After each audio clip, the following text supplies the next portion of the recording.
Hello, everybody. Welcome to the Cool FM Sports Show brought to you by Seniors Helping Seniors.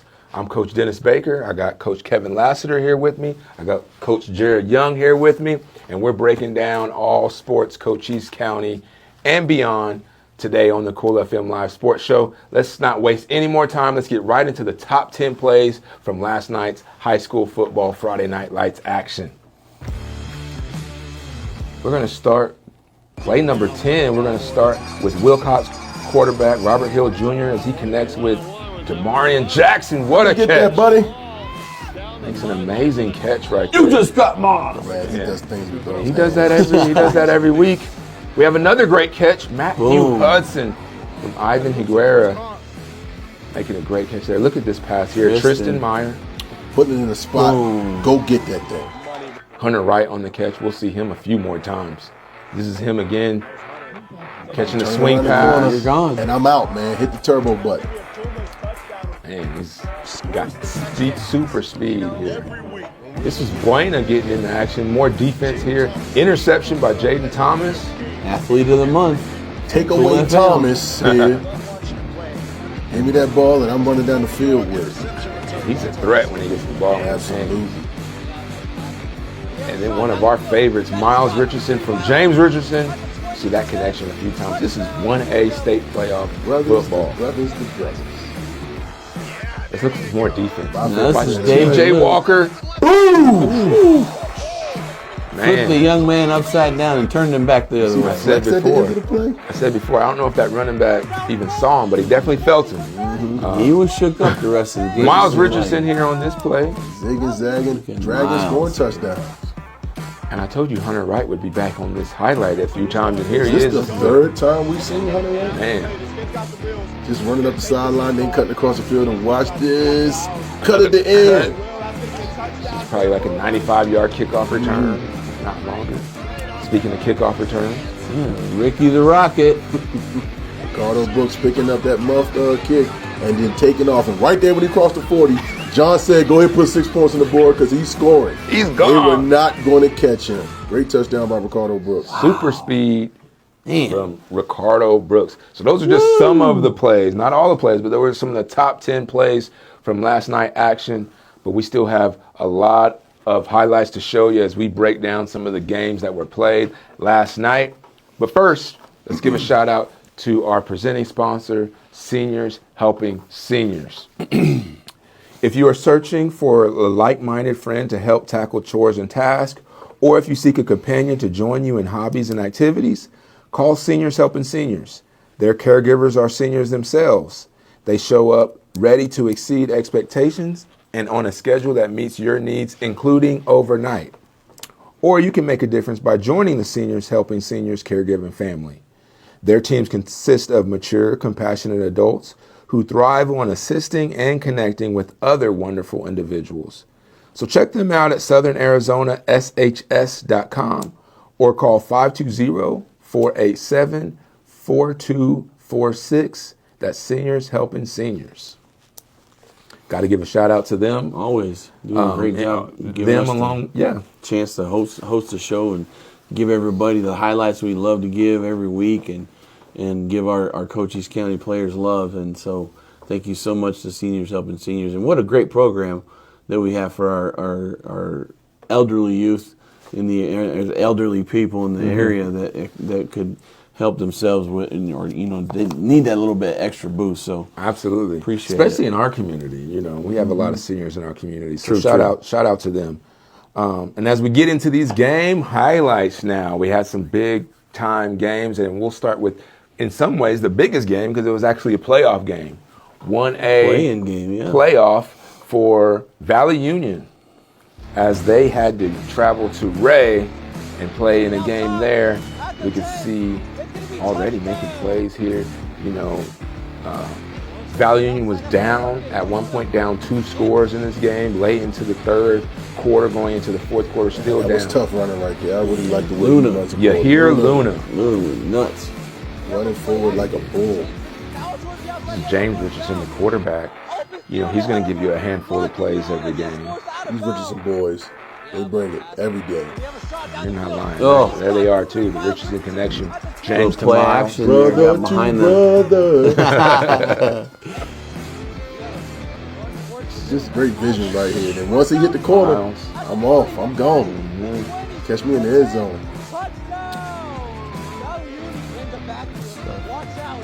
This is Yahir Luna. He's more of the ground and pound guy. Yeah. Short yardage situation. He runs the He's ball tough to between bring down. tackles, and it's just he does it very well. Miles Richardson. That touchdown there is the one that put them up and pretty much put the game away. They had to go. They went for two. See him lower his shoulders there and bust through that daggone end zone. And then they closed the game with some solid defense. You see a sack That's here. a nice sack right there. That was Luna, wasn't it? Yes, it was. It was. Making plays all over the field, closing it out defensively. Big game there. Like I said, that's a first round matchup, and Valley Union gets the win, 40-28. So they win their first round. They go advance to the next round where they will face Baghdad in Baghdad next week for the 1A quarterfinal. That's going to be a tall order. Baghdad is a really good team, undefeated really good team. team. Just came off of a big win against St. David last week. But Valley Union looks like they're up for the task. They're ready to do it. Let's see if Baghdad is able to handle the 1-2 punch of the Richardson brothers. Yeah, yeah. Gonna need a big game from those guys. for sure. It's going to be interesting to see how they step up to the, keep on this playoff run. And just a dream season for Valley Union for Absolutely. the first time in a while. So The Devils been looking really good this year. Yeah, they've had some big wins. There was, a point last week where their average game, the score was 55-3. That's the average scores of their game. So they've really been playing well going into the playoffs. Get that first playoff win, and then advance and see what happens. So we'll look forward to seeing them next week. Also, Bisbee was in action as they took on and hosted the Santa Cruz Valley, the Dust Devils. Right here, we saw it earlier. That guy. Cutting across that field and just putting on the speed. When he makes moves at full speed, it's going to be really hard to catch Hunter Wright. I mean, his vision and his speed, you can't contain it. Tip ball right there. Breaking up a good play. And then we saw this one earlier. Tristan Meyer with the most beautiful pass of the night right there. Wow. a little swing pass. And he'll do the work. See you He'll later. do the rest. I got this. I really like the way that the Bisbee coaching staff finds ways to get Hunter Wright the ball in space and let him just use his talents to the best of his ability. Just find a way to get him the ball in position where he can run. And again, it's another example right there on that little around they did, that reverse. Nice tackle in the backfield. Solid defense. Yeah, Hunter Wright again with the score here. As you can see, the score is 43-12 at that point. At that point, it was 43-18. They didn't update the score, but that score really wasn't indicative of how the game actually went. Great catch again by Hunter Wright, but because Bisbee didn't play that bad. It's just that some of their drives was stalled at the end and had a few turnovers, and Santa Cruz just really took advantage. Cameron Anderson made some big plays for Bisbee as well, too. You see him on that catch there. I believe that's him again on that play solid there. hit at the end of that play. Woo. Yeah.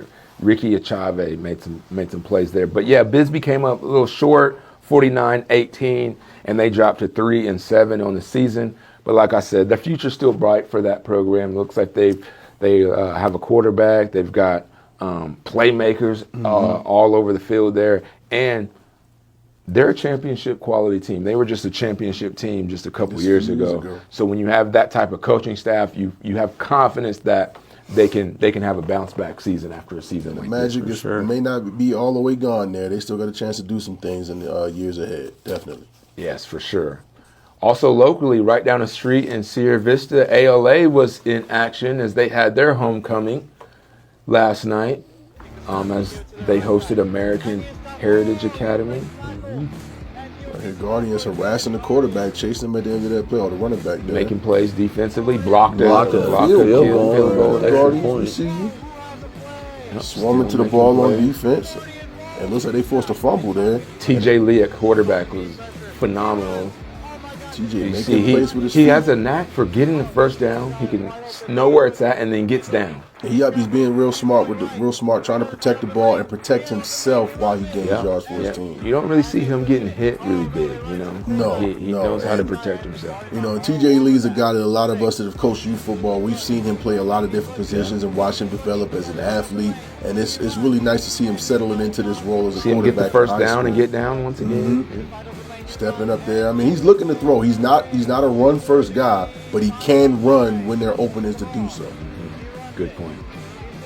I'm not sure who their returner is there, but this kid. He took off at the sideline, though. Yeah, I was looking for him in the on Max Preps. I couldn't find him on the roster. But yeah, they're. You can see the score, 36-0. You know, they lose this game, 42-0. But look at this. You're still seeing broken tackles and plays. This is a team that's still playing hard. And when they make a good play, the team, the bench, the coaching staff, they're still excited. You can tell they haven't given up, which is important. Wow. Something I want to say about this team, and I've said it a couple times, but I'm going to say it again.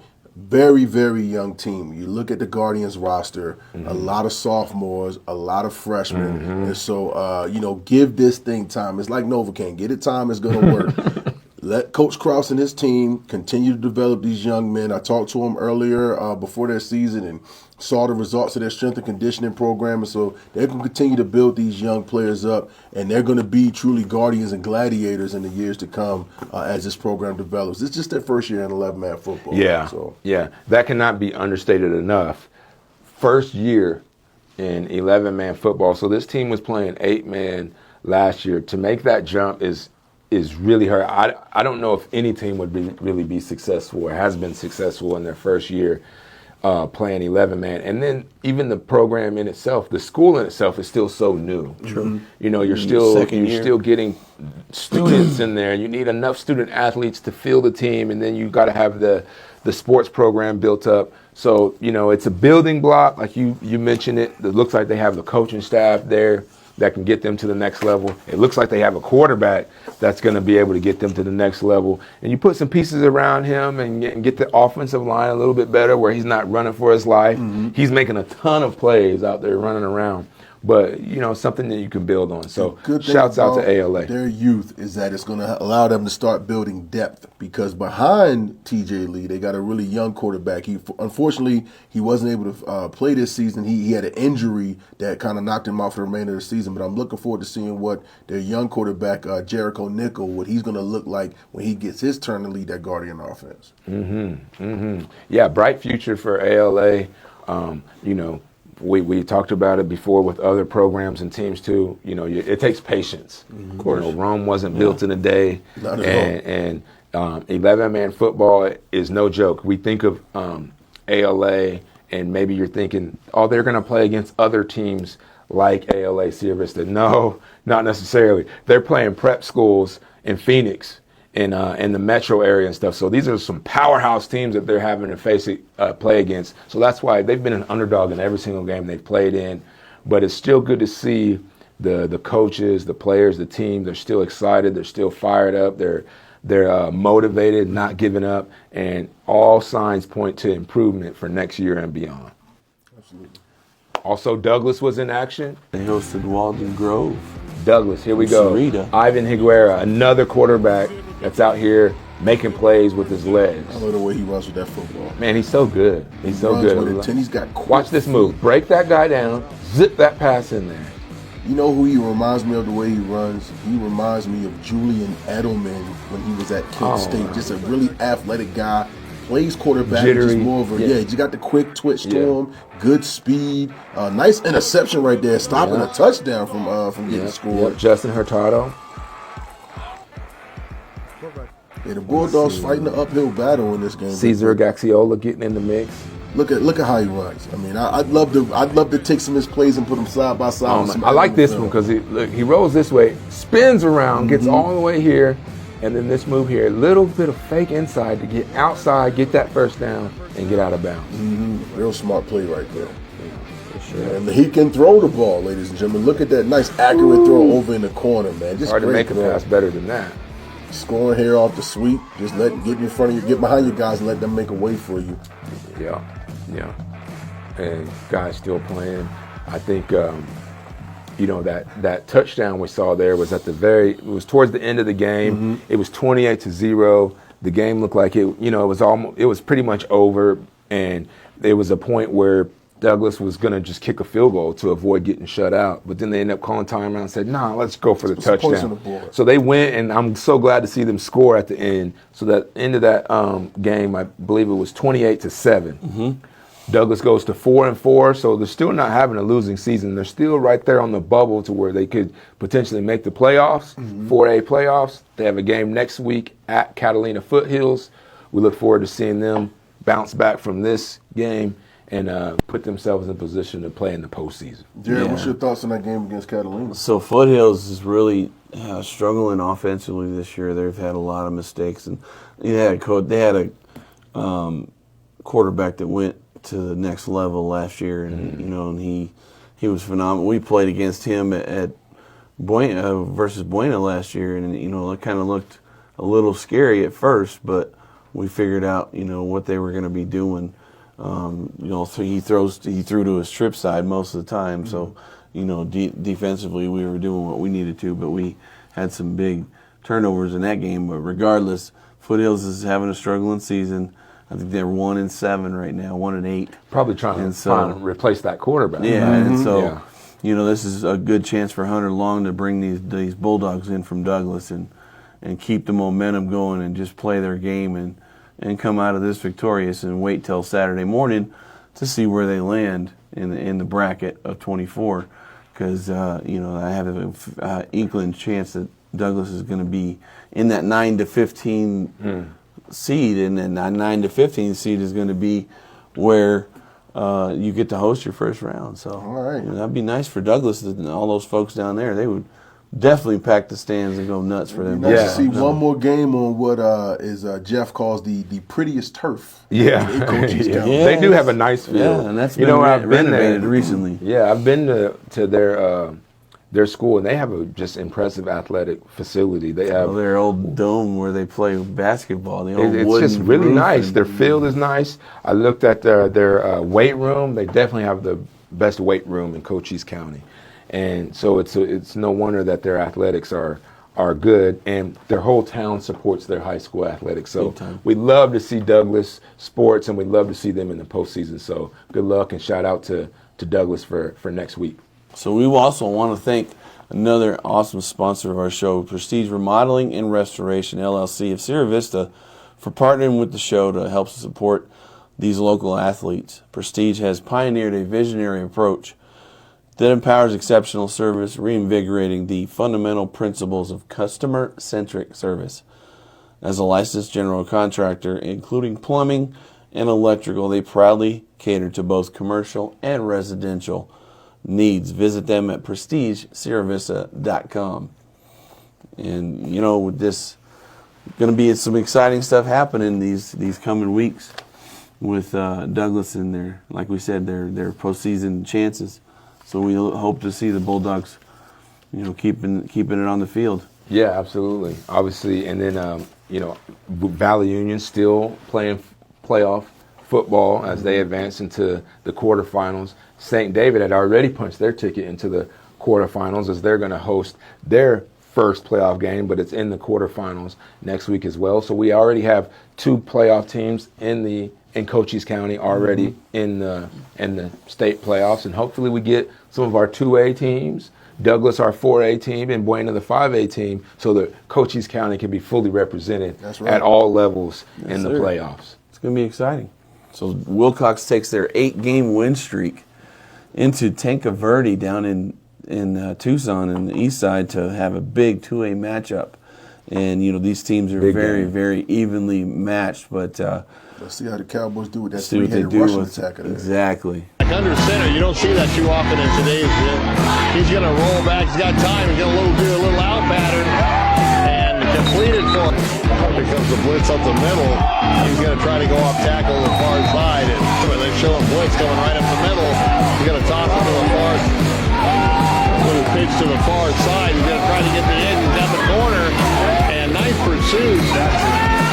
Again, he's going to go deep. There's his guy. And completed pass and a first down on the near sideline. 10 for the Cowboys. And once again, a straight ahead blast. And did he get in? Team now for the Cowboys.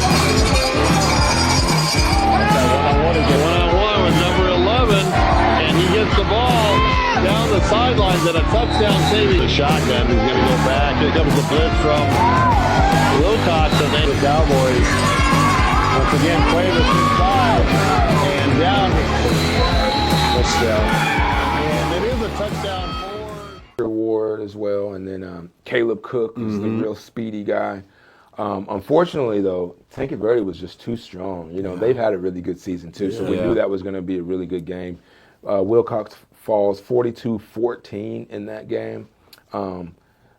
Wilcox still 8-2, so they're definitely one of the top teams still in 2A. Definitely one of the top teams in Cochise County. I'm sure they'll be looking to bounce back as they get ready for 2A playoff football. And my thoughts on that game is, and I've said this throughout the season, and I thought it would be an issue even last week when they took on Benson. When Wilcox goes down, if they get down multiple scores, especially 2 scores, and they need to pass the ball or they can't rely on their rushing attack as much, that's when they may struggle. But again, easier said than done if you're asking the opposing team to stop their rushing attack. Definitely. I think it's harder to stop Wilcox from running the ball than it is for them to pass the ball. You know, but again, they have talented players, but they have a really young quarterback. You know, their quarterback Hill's a sophomore. So again, I think a lot of the things with him that negatively affect their passing attack is his youth. His arm strength isn't fully there yet. His decision making sometimes is a little questionable, but he shows flashes of great potential. He shows there's times where he has great accuracy with his passes, but then there are other times where he throws balls he probably shouldn't throw. But as he develops as a quarterback, I'd like to see him really go hit the camp circuit real hard this summer and see how his skills develop after putting a little more work in the lab. But the potential was there. They got the guys. So they're going to still be. They're still going to be a tough out in the playoffs because, like I said, it's easier said than done to stop their rushing attack. And when you still have Demarion Jackson on the outside who can make plays, if you have one-on-one coverage, hey, they're going there. And he usually comes down. Wilcox Cowboys remind me of like the old Georgia Tech offense, run heavy, option based. But then imagine that type of team, and you got Calvin Johnson on the outside. So when you decide to throw it, you got a monster you can throw the ball to. True. Very good point. Yeah. Coach. Shout out to Wilcox. We'll be seeing who your first round playoff matchup is going to be. Maybe even second round. It may be going on right now. Yeah, they may even get that first round bye depending on how the seeding falls for them. But we'll definitely be keeping an eye on Wilcox. We have high hopes for them advancing into the playoffs. Yep. And then last but not least, Buena played a football game last night. I don't know if you guys heard. Oh, you guys were there. I was there. So yeah, tell us a little bit about it. We know we played CDO, Canyon del Oro. And then senior night, big time night emotions. for Buena and its seniors in the last home game of the season. Regular season. Regular season. It could potentially be another home game at Buena in the postseason, but yes, this will be the last regular season game there. Emotions were definitely high for the Colts, ups and downs. We saw some resiliency there. I'm sure as the plays go, we'll be able to talk about it. But I was impressed. I'll say this before the plays get played. The Colts defensive line played in a way I haven't seen them play yet this season in the second half. And I'm sure the highlights will show that. We're starting off with some defense. You see the score 0-0. They're trying to go deep, but frequent flyer there, Jaden Thomas. I think Strang threw 4 interceptions. Yeah, take away Thomas here, running with that football in the opposite direction. I like that. That's a good nickname. Take away Thomas. Here's Ricardo Books. Ricardo the Rocket, as Kevin said earlier. Woo, Ricky the Rocket. See you later. And once he hit the 40 on their side of the field, we already knew. John already knew. Hey, put the 6 points on the board. Yeah. It's good that to was see right him after back. their big play. Hey, here he is again. That's Ricardo Books on an end around reverse. Let him get out in space. Let him run. Again, great call by the coaching staff. Let this guy run. That's what he's good at. I'm ready to see him on the basketball court. We talked about that on the broadcast. Hey, About a there's our month. guy, Michael Lujan. Lujan bouncing it outside and getting another touchdown. Right here, my favorite player tonight. Oh, you want to try and score? Oh, I don't think so. Lord, what a hit by T.J. Walker. T.J. Walker had a show. Here's little Tariq. Tariq gets him a return. Oh, man, he had a great Howard game, rounds the too. corner. And watch him take this guy with him. Yeah. I'm not He done yet. takes him. I counted 16 man. yards. Yeah, that was another Takes him with him. almost He's like, 40 you wanna yards on his back. catch a piggyback He ride? owes Tariq some bus fare because he just went for a ride. Exactly. Was that T.J. Walker that caught that That touchdown? was Walker, Yeah. yeah. And right here we Yeah, got right there. Walker again Rushing. diving into the end zone. Man, what From up top, we couldn't see a space. I thought he was diving into a brick wall, and he somehow ended up on the other side in the end zone. I think he would dive into a brick wall if it was for a touchdown. He would do it. Forced to throw here, bad decision. That pass guess was who? intercepted Ricardo by Ricardo Brooks. This is all right there. Trenton Williams, big sack. This is what I was talking about. The defensive line Bear stepped hug. up in the second half. Who's that running the ball again? It's T.J. Walker. We probably called his name 50 times last night. He was He's making everywhere plays on both plays. sides of the ball, so yeah.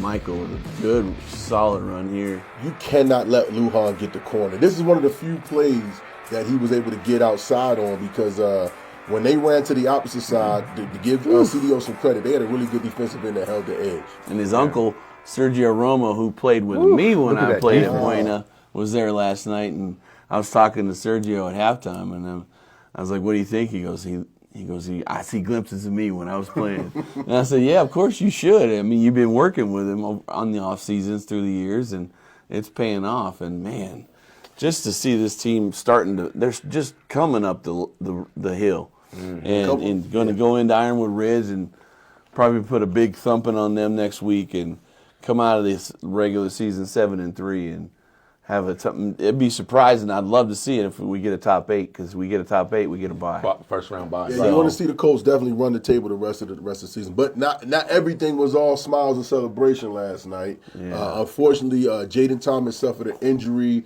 I think late in the first quarter, suffered an injury to his hand, and he did not return to the game. But the Colts were resilient. A lot of guys stepped up and made plays. We talked about it on the broadcast. Jaden Thomas has 3 different places where he impacts the team: offense, defense, and on special teams. And then through those clips you just saw, we saw 2 different players step up and fill those roles. So prayers and positive energy going out to the Thomas family, hoping that Jaden heals up soon and that he's able to come back and play well. Yeah. I mean, that's a big blow to the Buena Colts, not just for his on the field impact, but in the locker room and in the, he's a leader on that team and one of the captains on that team, and he was our Cool FM's Athlete of the Month. That's right. Yeah. Last month. So it's really, you cannot state enough his impact to this team. But you said it. They needed guys to step up, and you have to have multiple guys step up to replace what he gives you on the field with the 3 different positions. And boy, did they ever, because T.J. Walker, of course, I have to say this, it's not that T.J. Walker stepped up because Jaden Thomas got hurt. T.J. Walker's been doing this all year. Yep. But he just got the opportunity. He's been getting more touches on the offensive side, and he's doing the most that he can with it, showing that he could probably be a starting running back for a lot of teams around the state. And then what he does defensively is can't be understated as well. You talked about some news earlier about T.J. Walker and his future. Oh yeah, we had a little bit of a surprise during senior night when they were doing the recognition for seniors. TJ, we went through his thing, and then I came on as a PA announcer, and I'm like, oh, but hold on, we have another special announcement. And Western Colorado's media team put together a little something, and TJ Walker has committed to Western Colorado, a solid D2 program. And, this is his first commitment. I say that because I think there's going to be more offers. The way he played night. Oh, he balled out. If you want to see, hey, yeah, I'm at Western Colorado, but here I am. Anybody else? Right. I mean, he right. played last And night. nothing against Western Colorado. We want to keep that commitment. We want to see him succeed and, follow him to the next level. But man, If he didn't have offers before last night game, we know he did. But if he didn't have them, he would have some after last night. Yeah, there had to be some extra He people. in the played like stands last I'm night. trying to get an offer. Yeah, he played amazingly last night. Yeah, I know job, his TJ. dad and his family and athletic family. You know, his Big time. dad was a great player, football player. So I know he's instilled that in him. And we've been seeing T.J. Walker. We knew he was going to be a star for years now. And you saw that big hit on the highlight. Even made one of the top 10 plays. That's just how he plays. And he shows out not just on the field, but he works hard. He's a leader in the weight room. He's just an all-around great athlete and great player. So they got him to step up. I also got to give a shout out to Tariq Howard. Yes, sir. He was all over the field last night, making plays on special teams, making plays on defense. And there was somebody Some else. massive breakups. Let's talk about Ricardo Trent Williams, Brooks. Ricardo Brooks. Ricardo, how can we forget about Ricardo? The great return. 97-yard touchdown. Watching him get Return. back to the form that we saw him in the beginning of the year. True. Where he's showing those bursts of speed that Yes. he's capable of. He was Yes. battling an injury for the last probably about 3-4 weeks, and now he looks like nothing ever happened. And it's a good time to be healthy because they're getting ready to go into the postseason. Right. And getting ready to go into basketball season. So it's very good for him to get healthy. About Like my point guard. I can't wait to see my point guard I go need my off. guard back. I need my guard. But I'm fine. Hey, Yes. we're getting into the playoffs and we're going to keep playing. Hey, do your thing. Do your thing because, he's just a phenomenal athlete. Sure. You're seeing it on the football field. We saw it last year. He was a part of that 4x4 all-state track team. And he's also a basketball player on the basketball team and excels on that way too. So Three And great let's athletes. go to one more player we talk about him periodically. I know. Because he's on the other side of the ball. We have a lot of Yep. offensive, flashy people. Yeah. But then there's this blue-collar guy named Cooper Krause. He's leading the state of Arizona, ladies and gentlemen, in tackles. The entire state. We're talking 6A is above us, and he's still leading and he hit 124 before last night. And I guarantee the guy had a dozen tackles last night. So He was all over the he's field. up almost 140 tackles. We have one regular season game left. the kid is averaging north could of talk- 16 tackles a game. 5A Sonoran Region Defensive Player of the Year, easily.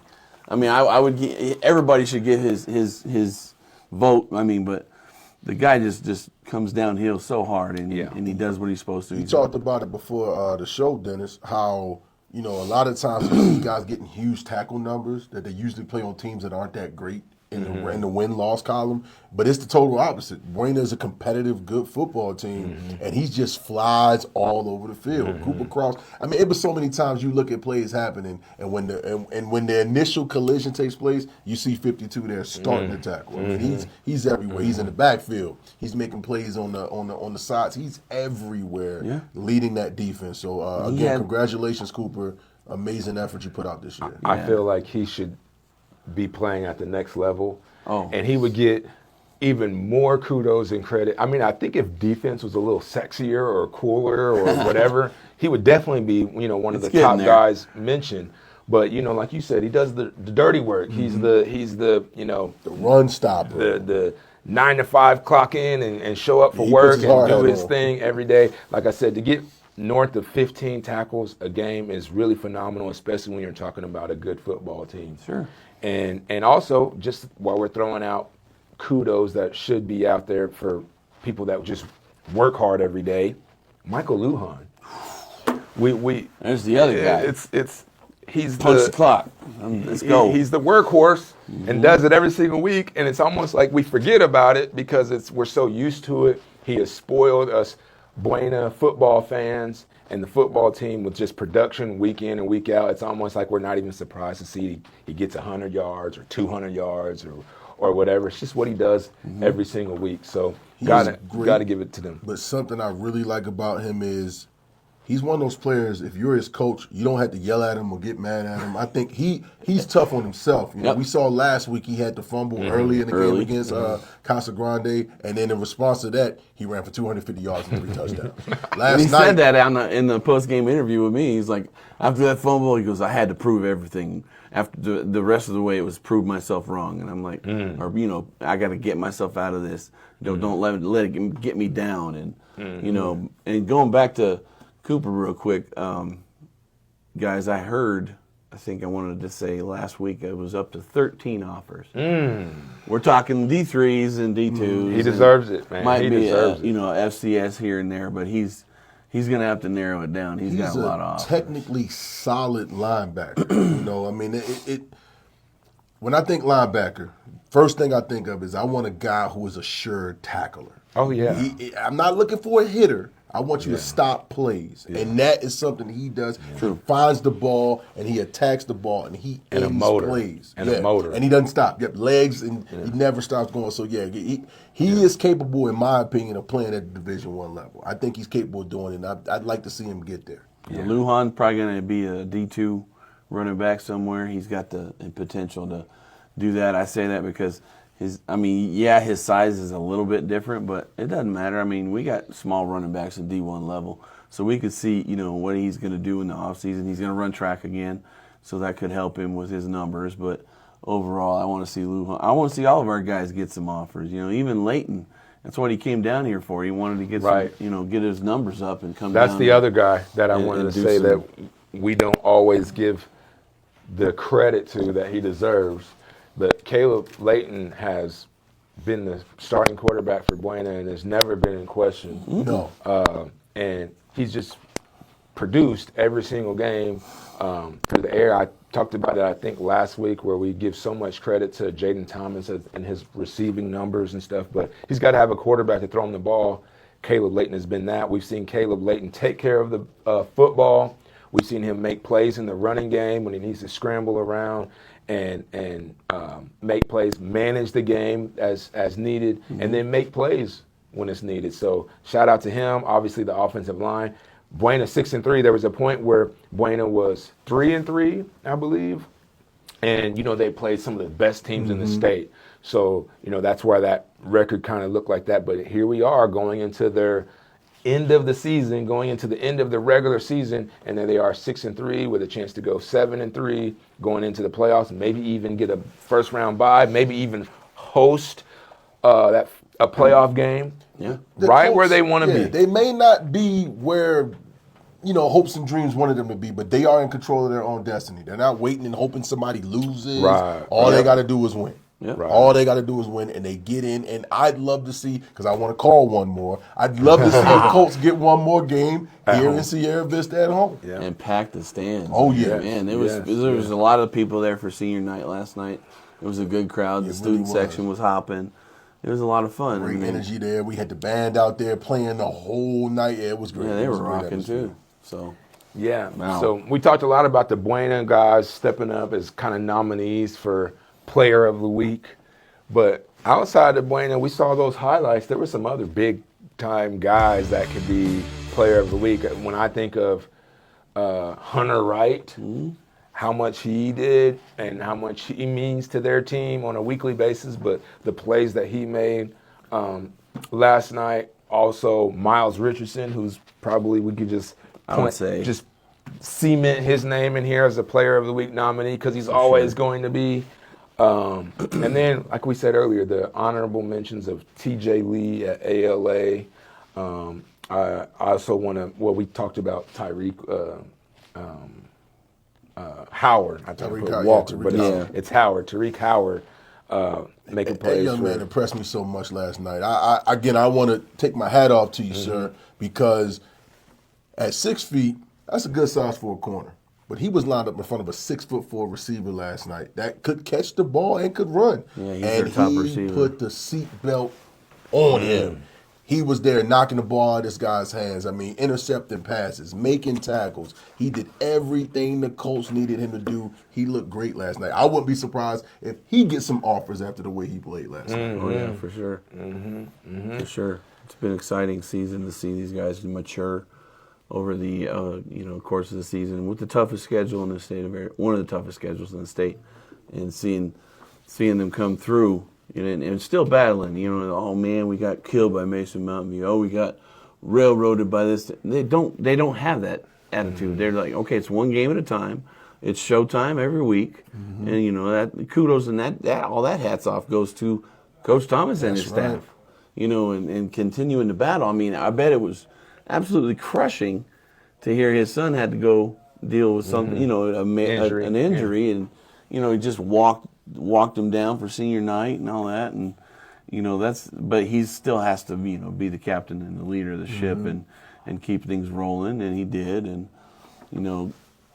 easily a candidate for Coach of the Year. I always love what he does with that program. I mean, he's locked in. He's the second longest tenured coach in Boynton history now. Okay. I want to see that continue and dominate. And we were kind of looking in the press box last night during senior night and looking at all the kids that are just lined up there, and it's like, wait a minute, is this all that's here? It's like, wait a minute, This is the whole thing. We've got a lot of kids, but there was a lot of kids that were lined up in the senior group. So there's a lot coming back to this JV team that, we talk about the future. This JV squad is something to watch. They're force. There are some guys in that JV squad that when they get to put on the blue jerseys, they're going to do some things. I'm looking forward to seeing it. Yeah, for sure. It's going to be exciting. So, also want to mention there was a couple games that we didn't cover last night, but Benson was in action, and also Tombstone. Tombstone was in action against Desert Christian. They got the win. Got their second win. Got the win, 14-13. Also, salute to the Jackets. Yes, definitely. Yeah. Also, Benson won big against Palo Verde. 56-6. Tucson, they went up to Palo Verde. So I think Benson had a chip on their shoulder. Yeah, last week in Wilcox. I'm sure Dawson Judd had a lot to do with that 56 that Benson put up. We could probably just say Dawson Judd is a nominee for Player of the Week. We don't even have to see the highlights to know that, because we just know.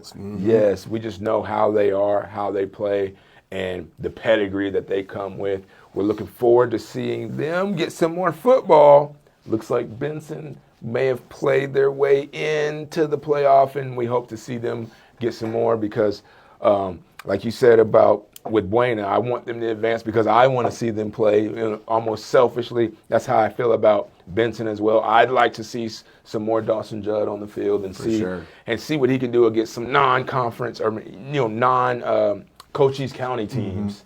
And just see how far they can go with it. So the Bobcats got a lot of potential there. They got a lot of talent on that squad, and it's certain teams you just want to see them continue playing, and we definitely want to see the Bobcats continue going on.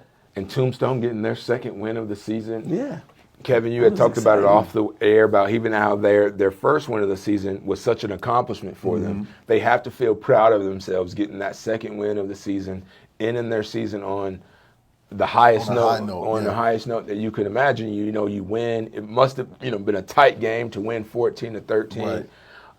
The adversity that team faced, they came out, started the season, suffered a loss, and then they had to kind of get back in the lab. Are we going to keep playing football? What are we going to do? Right. And I like the fact that they only had like 13 or 14 players. They had or something 13, 14 like players, and then the school said, "We got your back, guys." The town said, "We got your back, guys." And they went from a 13-player roster to, I think at one point they had 35 players on the roster. So they went back into the school and got kids to come out. Had a lot of first-year players playing, but they were able to put together a roster, get these guys coached up, get them playing, and the coach was able to get a couple of wins. So, again, salute to the Yellow Jackets. You guys earned a lot of respect from me just because I know I can see how tough it was for you, and not just to get a team, but to win some games. And they have a future to feel good about as well too. They have a quarterback, Moody, who's shown some talent there. These type of things that you build on as a team. And I think it starts with being able to get the amount of players that you need to make it happen. You got to have enough school spirit and pride and stuff to make that happen, and that is there. Like you said, that is there. They showed up. They made sure that they were able to continue their season, and then actually even got a couple wins. for the season. So Yeah, for sure. we're looking forward to seeing them. Shout out to Tombstone, and we'll keep our eye on them going into next season for sure. But that wraps up our coverage of Cochise County football, high school football last night. There's some stuff going on, college football. There's still NFL football going on. There's even some NBA news with gambling stuff going on. Man. I don't know if we're going to touch on that or not. What's the over and under? We're going to talk about that. You know what I mean? That was good. I don't play golf. into that one, Coach. I play Uno. I'm like, go fish. I don't know. But yeah, college football still going on. I'm watching my Oklahoma Sooners playing Ole Miss. That's a great game. That's going to be a good one. The Hurricanes last U of week. A. Oh yeah, Miami beat by Louisville. Hey, I don't know. Is it Louisville good or is it Miami bad? This season is, especially because of NIL. This season there's been more parity in college football this year than I think I've ever seen. No lead is safe. No ranking makes you safe. No game at home makes you safe. Any given Saturday, you can win or lose. True. I mean, did anybody see Indiana coming? No. Nobody saw the Indiana Hoosiers coming, but nobody saw that one As coming. a coach that deserved a good contract extension. Oh, yeah. Oh, absolutely. Or he'll be somewhere else. He'll be at Penn State or Florida State. Trust me, or they signed him. they already signed because, him. Penn State They got their guy? Hey, It's that same guy. You want to come coach here? Because we'll give you big money. And Indiana said, you staying right here, buddy. They gave him 11 for the next 8 years. Good. He got good So, money. Good money. Yeah, he's going to be there and doing some damage. And he's coming from a solid Division II program, coming up the ranks and just goes straight to D1 and does this in a couple of years. It's like, guy knows what he's doing. It's just like a DeBauer from Washington. He goes to Washington, but he comes from the University of Sioux Falls. That's right.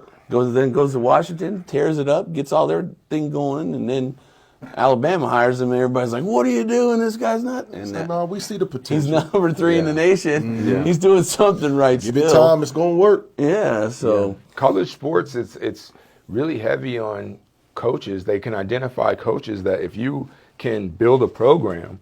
Even if you built a program at D2, D3, whatever, you have the capacity to build a program. They feel like you can do that at the D1 level. Yeah. Because where you have more money, resources, NIL and all these type of things. Here's my question to the panel, college football wise.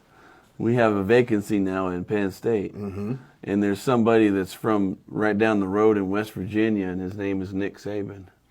So that's a big question. Will Nick Saban come out of retirement and take that job? So he and they asked him last week. He said, "I'm not looking at coming out of retirement." His wife, she was in the crowd, and they went. Pat McAfee goes to her and says, "Hey, what do you think?" And she goes, "I haven't heard a number yet." Ooh. So.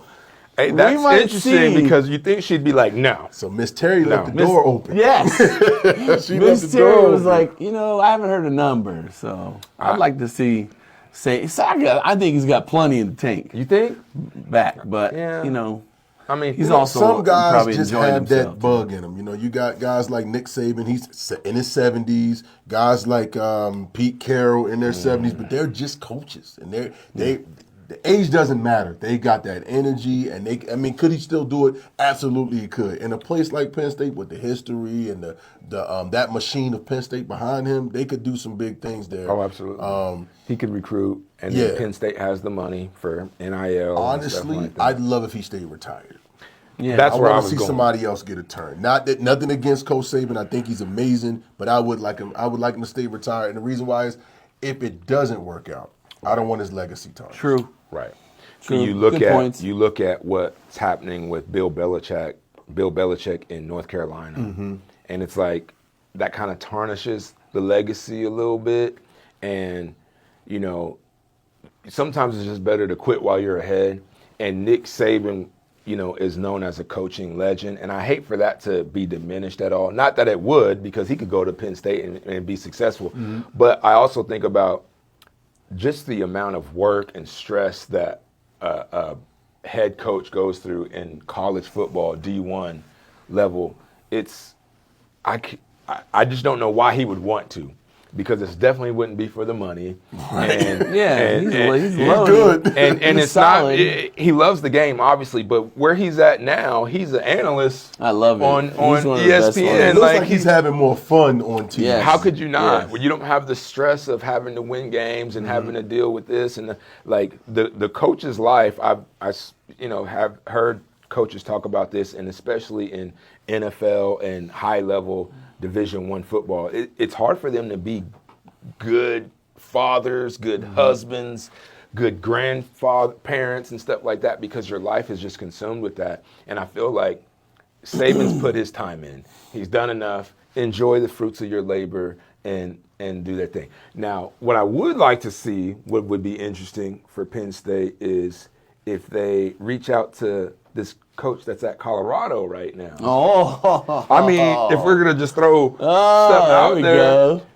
there's a guy named Deion Sanders that Yeah. he wouldn't have problems getting talent at Penn State, and you give somebody like Deion Sanders and his ability to recruit a big time institution like Penn State with those type of resources and that type of environment, you could be cooking with gas with that. So I mean, I'm just throwing that out there. Not that I'm sure Colorado and Colorado fans hate what I'm saying right now. They're like closing their ears and gonna delete out of the app right now because they don't want anybody else to hear it. Yeah, we're done with it. I don't want to hear it anymore. Right. But hey, if Penn State really wanted to make a splash, that would be a heck of a threw out Nick move Saban. right That would there. definitely be a big splash. But I think Deion Sanders would be the next man up that's really gonna It'll be fun to get see. that attention on your I'm gonna team. make a comparison between a guy coaching a college team and one of our local coaches. If you look at Coach Belichick and what they got going on at Carolina, it reminds me of what Coach Krause has going on at ALA. You're talking about a coach in a new program. Well, not new program, but a coach that's new to a program and playing with a really Trying to young build, team. yeah. Remember that Coach Belichick, they brought in 50 new players to Carolina this year. And so when you got that many new guys coming in, you're literally building that program. It's a complete rebuild. Yeah. Now they have, again, North Carolina has the support of guys like Nike and Michael Jordan and a great alumni and fan base there, but you're starting over talent-wise. And so I want to see how he builds it and grows. Of course, a lot of people are calling for him to be fired, and I'm like, you got to give it time. I just in this day and age, I think it's criminal to fire a coach in less than 3 seasons. 3 or 4. Less than 3 College, years. you need more. Yeah, Than you need NFL. more time Yeah. because you just do. And so I want to see what that program looks like in a year or two, just like I want to see what the ALA Guardians are going to look like. I can tell you, I saw that experience with Coach Thomas when I was on the staff. Coach Thomas is great. I was with him when he came in. He allowed me to take on his offensive line for the first few years, and we were 0-22, and everybody was like, "Oh gosh, take it out! Take him away. He's done." Then he goes up and beats Flying Wells 14-7. And it started. That's all I can say. It started from there. And look where we are now, look at a perennial playoff team that every single It's week just like you gotta the give expectation people is to time. win. Yep. And that's what everybody was like, what are we gonna do, Jarad? What are we doing, Coach Young? I said, give the man time. Patience. Give us this. This is year 3. It's gonna happen. I said, you guys don't understand. The first year was all blowouts. If you look at the second year, we were in every game. Yeah. We were in almost like half the games that we needed to be in. And then year 3, we Start come winning in, games. we start winning. And we went 5-5. From there, we went 5-0. It was just like a switch was turned. The kids finally bought the program and said, okay, we got you, Coach. We know what's up. We know what we were supposed to be doing this whole time. Here we are. Right. And Yeah. Timmy Jones and all those guys that just stepped up and did what their Giovanni Bourbon comes flying out of there. And hats off to Giovanni. Have a great senior day today. I saw he had senior pictures with his family. So he's having senior day at UMass. Playing D1 football. For the 5th year. And he got his COVID season out. This is his final way. But he's No, I telling see what me, you're saying, both of you. Yeah, just- I agree. Patience is necessary for building the program. Yeah. I think The only difference is if we're talking about Penn State and teams like North Carolina and even if you look at what Indiana's doing this year, when a team already has a football pedigree or prestige, North Carolina does, but it's more on the basketball court. It's on the court. And North Carolina's never really been a football powerhouse. No. So you're hoping Bill Belichick could come and make that into something. Penn State has been a football powerhouse. So it's harder in my opinion, it's more necessary for a team like Penn State to bring in an experienced big name coach than a young guy that's going to turn something in, much like Indiana's done. They bring in a guy from a D2 and that shows that he can build a program, and then you run with it, and now you're a good football team. I don't know if Penn State can have that level of patience or that level of that type of program. They want immediate. They impact. need want some to see wins because they have the football prestige and stuff already. You know what I mean? But I think that's a thing that goes against a guy like a Coach Deion Sanders. I think that, and I'm a huge fan of Coach Sanders. Trust me, I got all his blender sunglasses. I think that Coach Sanders is a guy who can come in and immediately change people's ideas and feelings about the team, the fan base, and the alumni. But the question for him is going to be, can he win?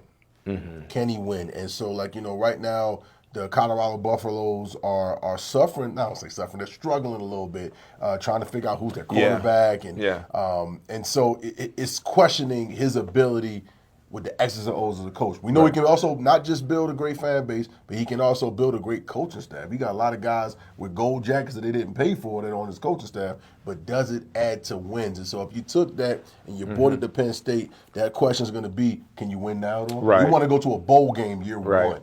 And so that's the tough part. Yeah, it is. And I'm also a firm believer though that in professional and high level college sports, the head coach is more of just like the facilitator. You got to have an offensive coordinator and defensive coordinator. We give Nick Saban all the credit in the world for being a Hall of Fame level coach, maybe one of the best ever, if not the one of. If college football ended today, he would. But I mean, if you look at it, look what came out of his program.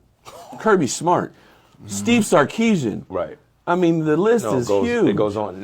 Lane Kiffin, all these guys. O'Brien's back there. That's right. And that's what I'm getting at is so it's like we give Saban credit for being an all-time great coach, but he's had all-time great offensive and defensive coordinators.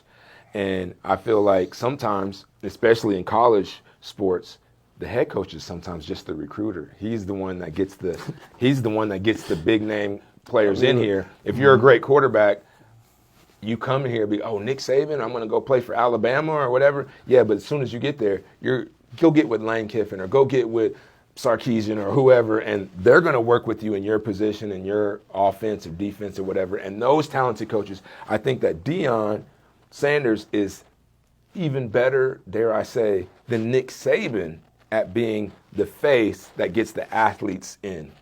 And if he can make good decisions on bringing in great offensive coordinators, great defensive coordinators, they're going to help him with the winning. You pair good talent with good coaching, the wins and stuff will take care of developing themselves. great young men in that program. They are. You brought up a good point, though, and this is something that has been a thorn in the foot of Colorado's teams since Coach Sanders has been there. His offensive line play has not been great. No, you're right. And I've said this a while. I'm like, there's a difference in when you look at certain conferences and the recruiting kind of pipelines for them.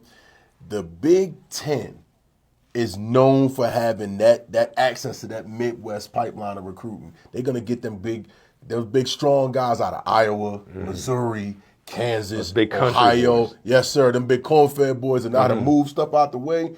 And if you gave Coach Sanders access to that at a place like Penn State, what happens to those offenses now? Right. Right. True.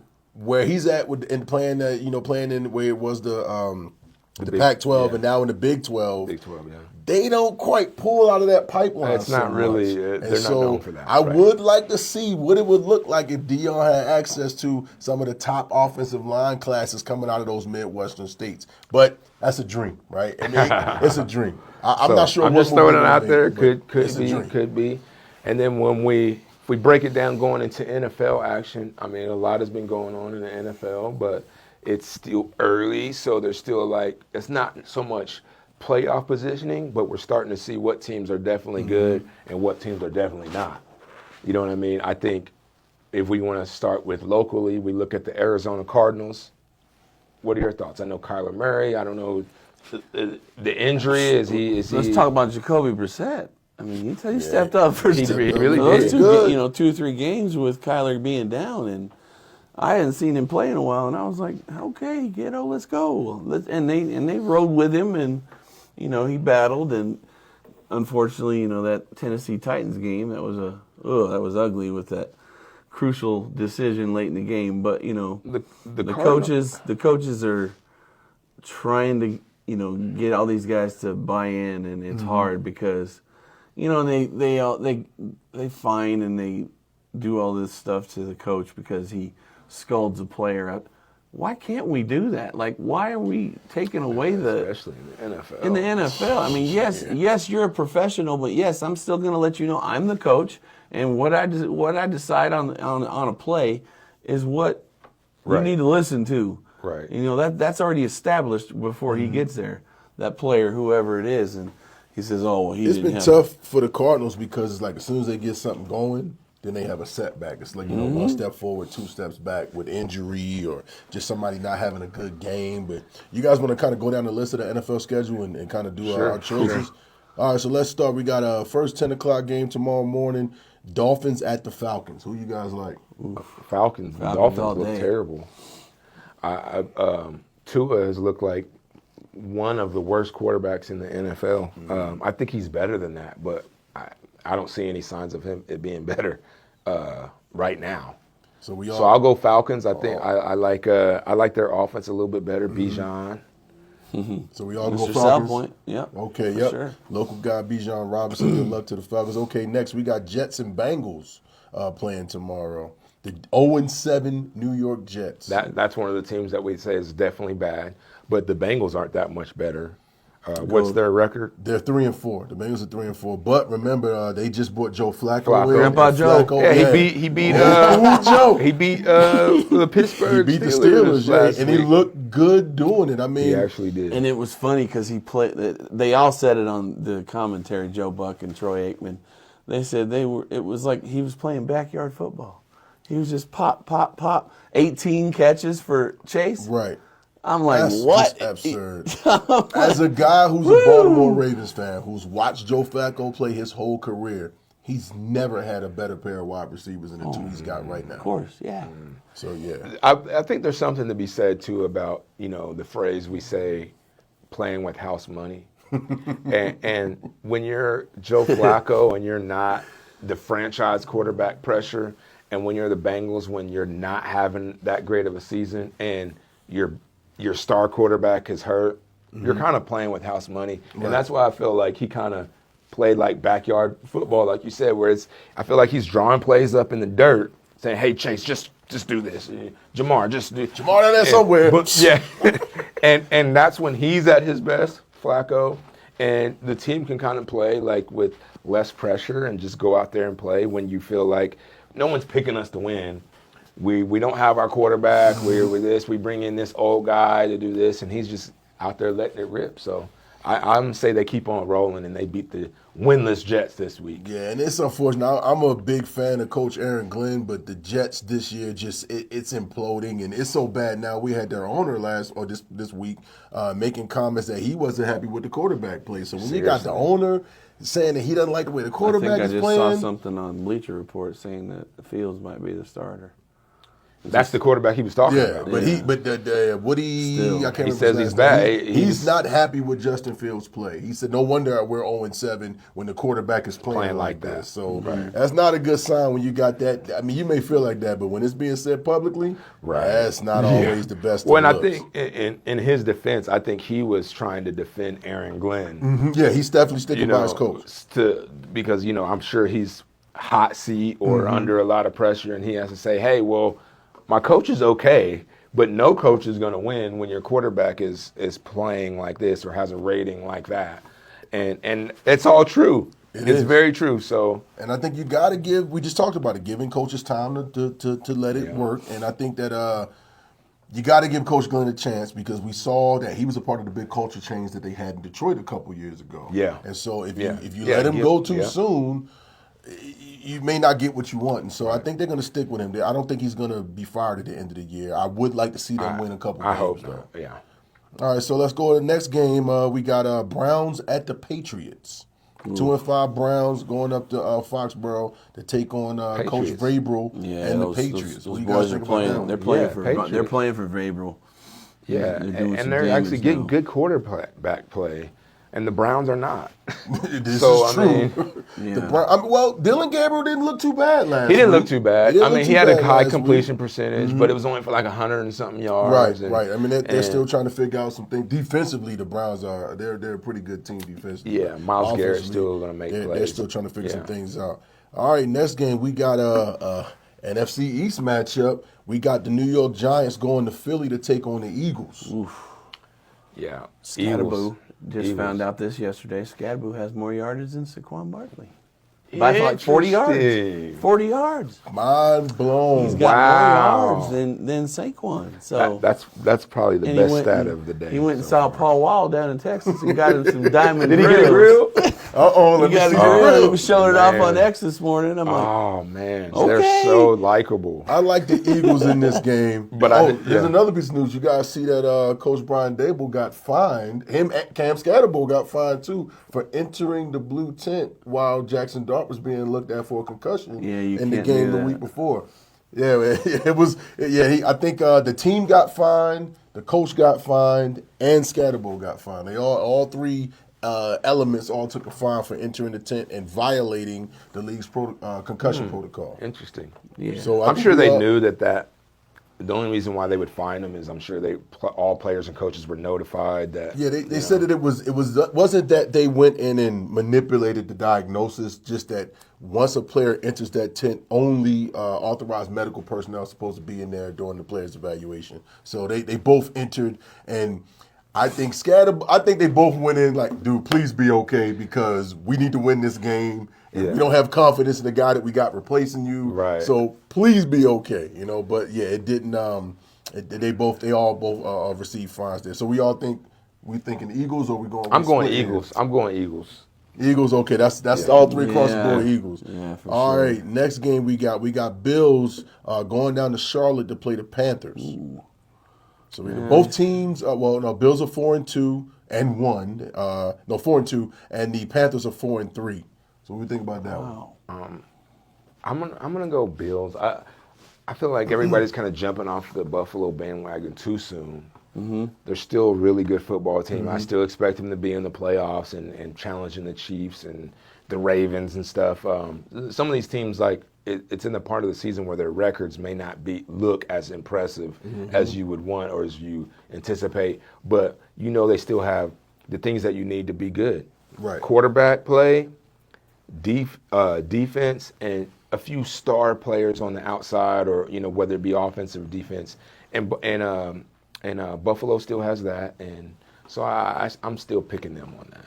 Yeah, I'm going definitely with Buffalo. They've got some things to get proven, get back on track with everybody's starting to doubt a little bit of Josh Allen. It's like, come on, the guy's a workhorse. He's still They've only lost 2 games. Yeah, right. It's not like this. Right. Oh gosh, the wheels are falling off. It's not like that. It was the same with the Eagles. People were feeling that way about Philadelphia Eagles a couple weeks ago, and then we saw last week Jalen Hurts had probably the best game of his career, and they still got A.J. Brown, and they still got Saquon Barkley. Right. It's like, come on, these guys. Let's not throw the baby out with the bathwater. Right. It's too early yet. Right. So I think we all across the board Bills on that one. All right, next game we got the Bears going to my hometown Baltimore to take on the 1-5 Ravens. So before you make your prediction, a little news that everybody was looking forward to, at least us and Ravens flock. Lamar Jackson practiced this week, and he will be starting in the game tomorrow. That's all I needed to hear. Ravens. Yeah, I say Baltimore. Baltimore starts the comeback. Yes. No. So, they got to feel that sense of urgency. Oh, I mean, the heat is on. So Ravens made some changes in the way the locker room was set up over the week. They removed all the fun stuff out the locker room. Apparently, they had a little mini basketball hoop, some arcade games, ping pong table, and stuff like that. All that stuff got out of, hey, guys, we here to play football.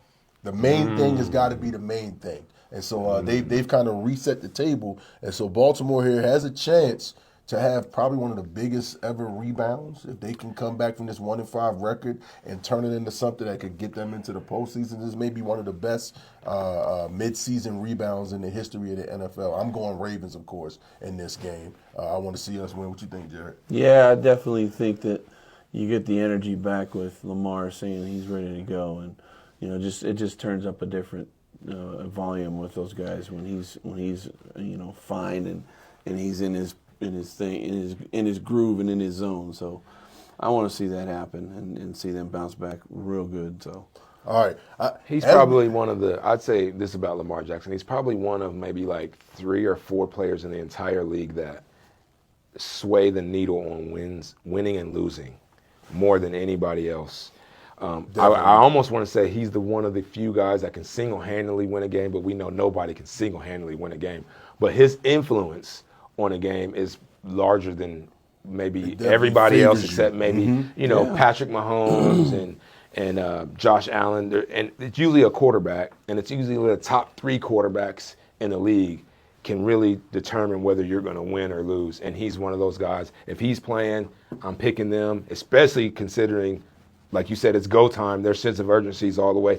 And their record is kind of, it's almost not fair to them because Lamar Jackson's been hurt, and they had 2 games which they should have won, but they had random fumbles. Yep. Derrick Henry, who never fumbled twice in games that cost them games.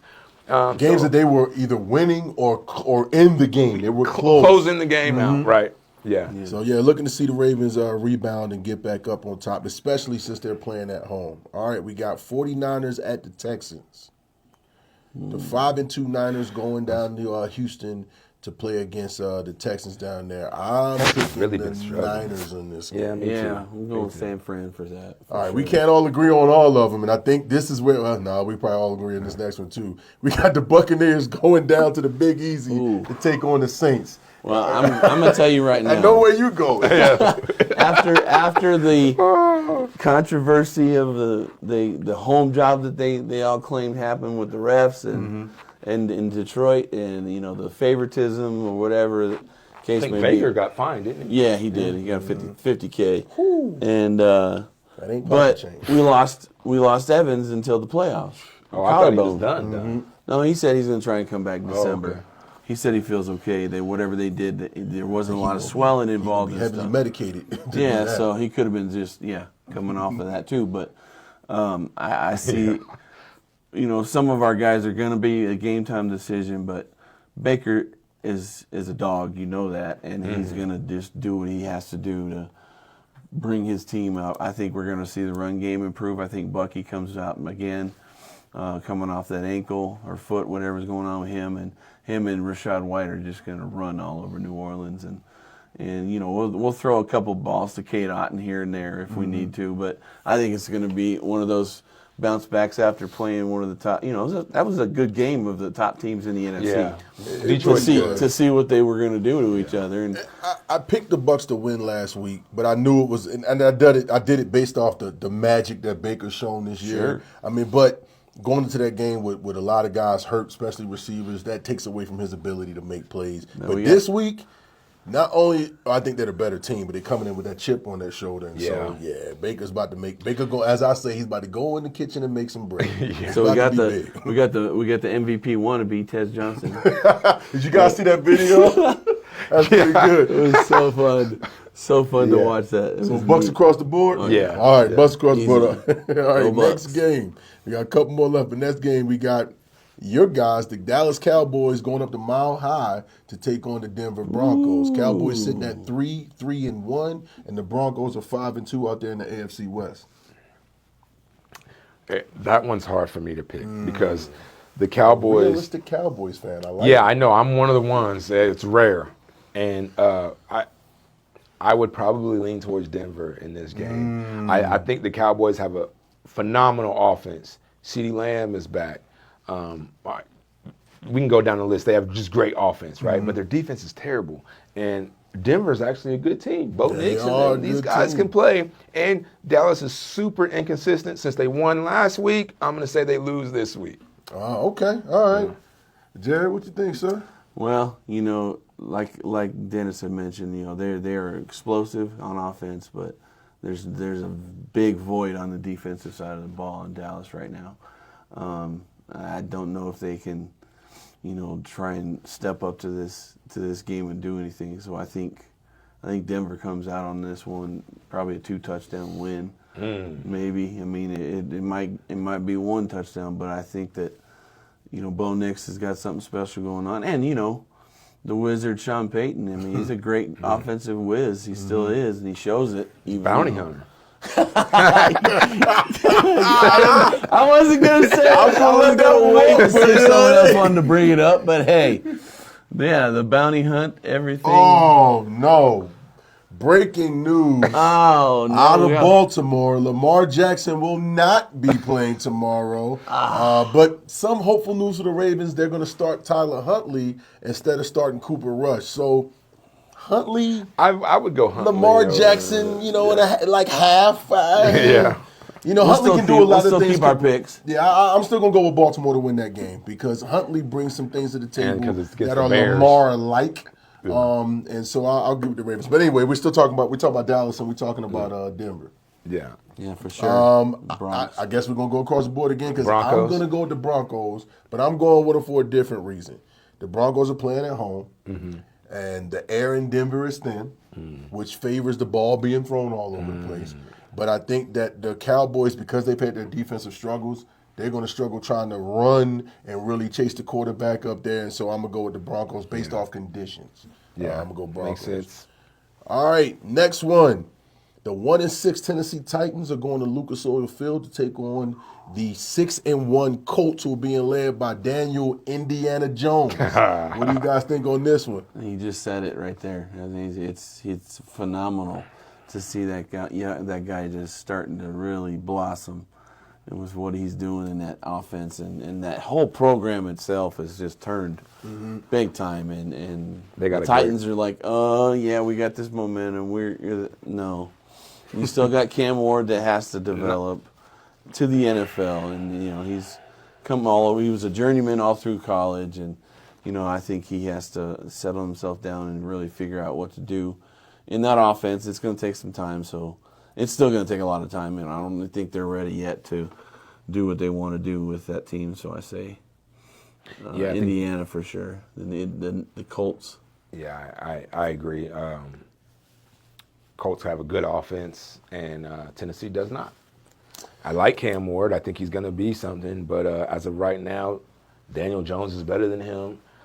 Colts also have a great running back, Jonathan Taylor, who can carry the load and do that, and some of this, I wonder, do you guys think that tanking starts this early in the season?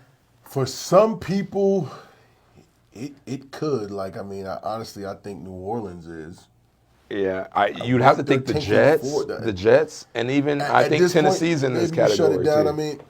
So when you're looking at the Titans, right? I think that, yes, Cam Ward is an amazing player and has a lot of potential to be a great NFL quarterback, but I think something that people forget about, when you had the number 1 overall pick, that usually means you're not a good team. Bad. You weren't Right. a good team that year prior. See, that's what the upper people need to do now. Coming up with April around the corner with draft and everything, they need to go get players to support him. That's what you got to go do. What you got to go do is you got to find draft picks from other teams that are high round draft picks and try and go build your offense. Correct, and that's why I'm saying in games like this, you wonder how much is Tennessee trying to win this game. And I saw when you have your quarterback, which you're thinking that this might be the franchise quarterback, you need to get some other players to go around him, and why not try to go get first round talent? Yes. Yeah, and I saw something this morning. Steve Sarkisian out of Texas said that he's open to, or he sent a message to NFL GM saying, hey, I'm open to interviewing for some head coaching jobs, particularly places like Tennessee. So remember that the Titans are going to be in a position where, and let's say if they do have a really high draft pick this year, that's a lot more attractive to a new coach coming in. Hey, I'm coming into Yeah, a situation absolutely. with a former number 1 pick and another, let's say, top 5 pick again. Yeah. So, this year ain't going to be the Titans' year. We already know that. I'm picking them to win this game as well. But I want to quote John Berger here. He talks about how a lot of times people throw away quarterbacks too soon. And I think maybe that's what happened with Daniel Jones. And I admit I was a guy who talked about him badly as well. But he's looking like a new quarterback out there in Indianapolis. So, So Colts to win Good that point. one. All right. The last game that's going to take place on Sunday is going to be the Packers going to Pittsburgh to take on the Steelers. So who we got there? That's going to be Aaron Rodgers' chance to play against his old team. Packers are 4-1-1, and the Steelers are 4-2, but they're going to be playing at home. So who do we like there? I'm going Pittsburgh. I think, again, I think Pittsburgh had a tough loss last week. And I feel like they have that sense of urgency as well, too, and they have a quarterback that, you could trust, I believe. And the Packers, they're good. They're a good team. They're just a little bit inconsistent. Quarterback play is a little bit inconsistent. And, Pittsburgh being at home, coming off a loss, usually with Mike Tomlin, if he loses one week, you can almost mark it down they're winning the next week. And so put those two things together, and they're at home, too, and it's not like they're playing, one of the top teams in the league. Right. So I'm going Pittsburgh there. Jared? I want to lean towards a little bit of Pittsburgh because Jordan Love is so hot and cold, Right. Sometimes, and what kind of kid are you getting from? What kind of play are you going to get from him? If he comes out fired up, I go with Green Bay. I trust Green Bay, and you got the running game is okay right now, but their defense is what's really starting to step up, and I think they step up big on a Sunday night NFL game, and they're going to have some fun, with that. So I think with what's his name's really fitting into the defense well from Dallas. Don't bring that up. I know. Remind me about that. Tear in his eye as he sits here, but I think Green Bay comes away with a field goal from a former University of Arizona kicker, U of A kicker. All right. My prediction for this game, I'm going with the Pack. Not because I'm a Ravens fan and I'm hating on Pittsburgh. I am a little bit. But no, I'm going with them because I think the Green Bay defense going against Aaron Rodgers and that Steelers offense, I'm going to put my money on Michael Parsons getting back there and really harassing 40-year-old Aaron Rodgers. That's a good point. And I think that's going to disrupt. Yeah, I think it's going to disrupt a lot of what Pittsburgh wants to do. And so I'm going to go against the grain, and I'm going to go with the Packers to win that game. All right, Monday Night Football. We got Commanders heading out to Kansas City to take on the Chiefs at Arrowhead. Monday night in Kansas City is ugly. And it just That is going to be actually a good game. It's an environment that's going to be electric. It's going to be wild, and I think if you get a healthy Daniels, I think he's going to go toe to toe with Pat. And It's I don't know. That's a tough one to pick. It's like If because he doesn't have an plays- offensive. No, Daniels will not be playing. He is rated as out because he has a low-grade hamstring strain. So no Jaden Daniels in this game. Well, Oh, that's a game changer. it was going to be. You got to go Kansas City Yeah, now, I got to right? go with Chiefs now at home. Yeah. And coming off some emotions with that. They don't have offensive weapons like they used to. No, so that means, the Commanders will be starting. Marcus Mariota will be starting that game. And, I don't think he goes in the Chiefs' kingdom and walks out with a win, unfortunately. Respectfully, yeah. Yeah. Well, Marcus Mariota is a great backup quarterback. Absolutely. And one of the best, probably, backup quarterbacks in the entire league. But it's a tall order to go into Kansas City and take on Patrick Mahomes. They're starting to get their act together. Their receivers and playmakers are healthy. Xavier Worthy, Hollywood Brown, Juju Smith-Schuster, and then, of course, Travis Kelce. When they're all there and healthy, and, they're going to be tough to beat. And I also think the Chiefs have a little bit of urgency as well, too, because they're not known as the team. They're not feared as much as they once were, maybe a couple of years ago. So I think they're going to have some pride to come out. Until you and play see with. this whooping in the first half. So yeah, is this Indiana good? And who's just running? It's 28-0. Who thought Indiana would be a football school? You know, Right? That's just like we were talking about Carolina. And what's funny is that they're ranked number 2 in the nation. They're like you said, who would have thought Indiana football school? They're not even good at basketball right now. They're better at football than basketball. That's where we're at with college sports right now. Yeah, that's the end of our NFL wrap up there. I think we only disagreed on one game? The Packers, That and Packers Steelers. and Steelers game. We'll see how that record looks at the end of the week, and Yeah, come back maybe on Saturday it's just hey. like that. Maybe we're just all right. So. ESPN, watch out! Here we come. But we'll wrap that up, man. We've been talking long enough. I don't know if you took the over or under if we were going to talk about basketball at all today, but we'll a little bit maybe. We'll save that for maybe next week when we get fired up. And As start more getting wrapped up in the more basketball names season. come up in Yeah, that. let's wait till we see all the people, all the parties man. involved. Yeah. So Anyway, Gamble in Las Vegas in a casino, ladies and gentlemen. It's a safe place for you to do it. just lay Just off keep a your little money. bit, Yeah. yeah, or do that. That's an idea too. But I don't know. But I'm Coach Baker. I got Coach Lassiter and I got Coach Young with me today. Cool FM Sports. We'll see you next week.